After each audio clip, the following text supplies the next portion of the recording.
Assalamualaikum warahmatullahi wabarakatuh. Halo sahabat PPG, pada kesempatan kali ini saya akan mengkampanyekan praktik baik penerapan pembelajaran dengan metode scaffolding dan ZPD di kelas 9D SMPN 1 Jember. Hal ini untuk memenuhi ujian akhir semester mata kuliah perspektif sosiokultural dalam pendidikan di Indonesia.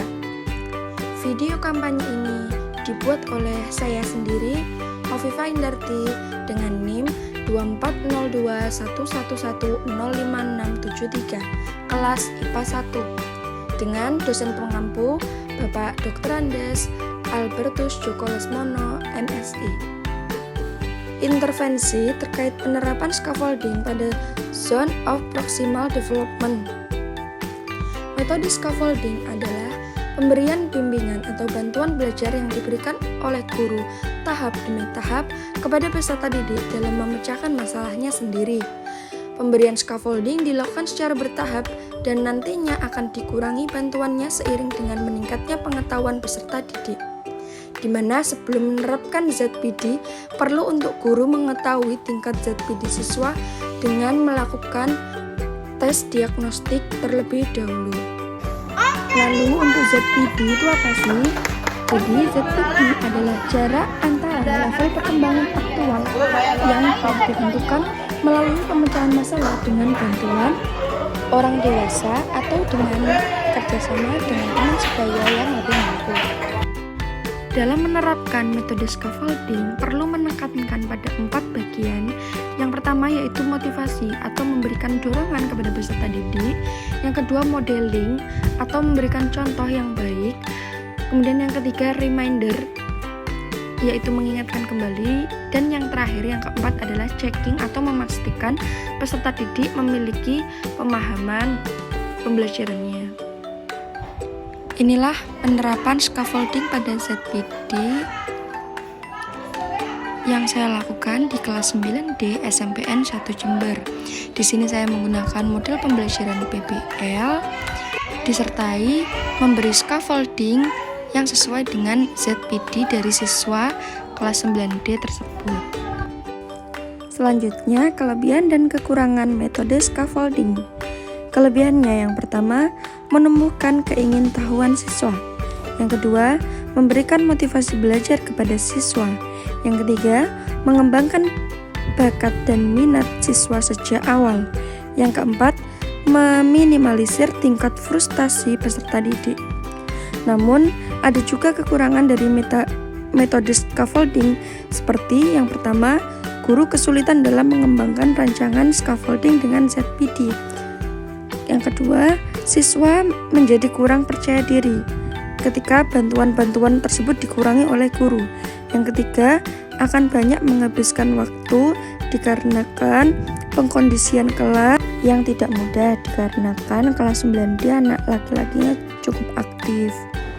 Dan inilah hasil penerapan kampanye praktik baik yang telah saya lakukan di kelas 9D. Di sini saya menggunakan model pembelajaran PBL. Kemudian saya gabungkan dengan metode scaffolding dengan mempertimbangkan ZPD siswa, di mana saya bentuk menjadi beberapa kelompok yang tergolong menjadi 3 bagian, yaitu golongan yang memiliki pemahaman tinggi, normal, dan juga rendah. Lalu dari ketiga ini, maka anak-anak yang saya lihat hasilnya adalah mereka cukup enjoy dan merasa mampu melakukan atau menjawab soal berdasarkan tingkat kemampuan tersebut. Bahkan yang bergolongan tinggi pun tidak merasa keberatan ataupun iri dengan yang golongan rendah, dan sebaliknya yang golongan rendah tidak merasa keberatan untuk mengimbangi anak-anak yang memiliki kemampuan tinggi. Di sana saya mendapati bahwa anak-anak terlihat enjoy, kemudian merasa termotivasi untuk meminta soal kembali dan lagi, karena mereka merasa mampu dan memahami materi sesuai dengan tingkat pemahaman yang ia miliki tersebut. Lalu ini saya juga melakukan penerapan kampanye praktik baik melalui praktikum yang saya lakukan pada materi listrik dinamis, yakni rangkaian seri dan paralel. Di sini saya menerapkan model pembelajaran project based learning yang saya gabungkan dengan permasalahan dalam kehidupan sehari-hari. Masih sama, di sini terbagi menjadi beberapa kelompok yang memiliki 3 tingkatan golongan: tinggi, normal, dan rendah. Di mana yang saya bedakan adalah dari LKPD-nya. Jika yang di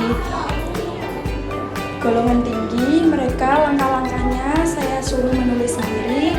Kemudian di golongan menengah itu langkah-langkahnya hanya saya beri clue-clue di awal saja.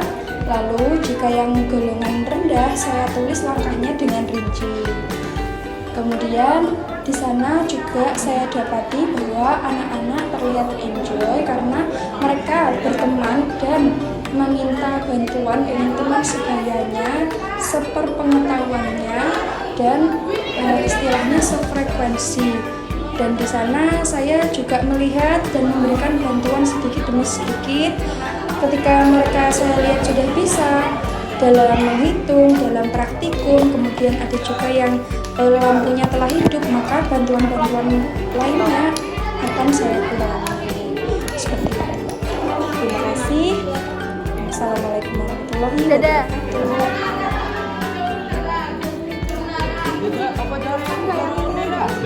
Bebas mau pilih ini atau ini. Dadah.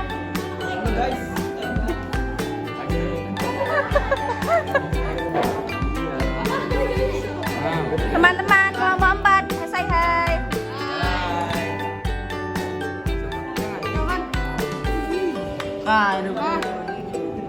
Kelompok 3 say hi.